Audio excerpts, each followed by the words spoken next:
Let me start in the US, where protests and riots have raged for the third night after the shocking death of 46-year-old African-American George Floyd in the hands of Minneapolis police.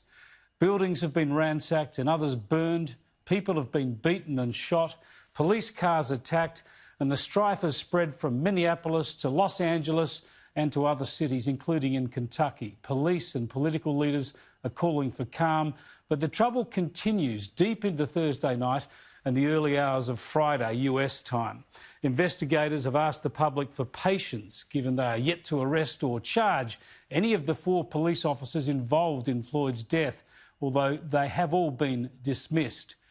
We've seen this sort of race-based anger unleashed many times before in the US, and there's just no way to tell how long it'll last and how far it'll spread. There's been shootings in Kentucky, and the closest police station to the killing in Minneapolis has been set ablaze. The building is collapsing! The building just exploded! Oh my God! Oh my God! It's so hot! It's so hot! We have to back up. I've never seen anything like this. Now, as I showed you 2 nights ago, the video showing George Floyd's death is just so clear, so brutal and so distressing that it defies belief. A man pleading for help, onlookers begging police to ease up on him as the policeman's knee remains pressed onto his neck for more than 7 minutes, until and beyond the time he stops breathing. To comprehend just how shocking this is, I want to show you some of an interview on this station this morning on First Edition. Pete Stefanovic was talking to Michael Ware in Los Angeles. Now, Ware is as hard-bitten a journalist as ever walked. He spent years in the hellholes and foxholes of Iraq. He's seen many deaths up close and personal. But have a look at how confronting he finds this episode.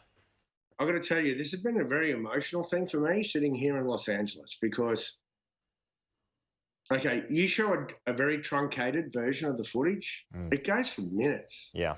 You hear people screaming to let their knee off his neck. You hear a firefighter scream at the cop and say he's not responding. Look, this is the stuff I saw us do in war. And for me, to see a man dying on camera on an American street is very hard to cope. You hear him screaming for his mum.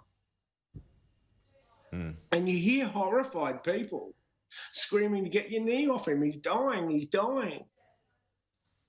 I saw this in Iraq. I don't need to see this on the streets of America, Peter. Michael Ware, an Australian who's seen what most of us never want to see, and look at what this episode does to him. Imagine you're an African-American in the US right now.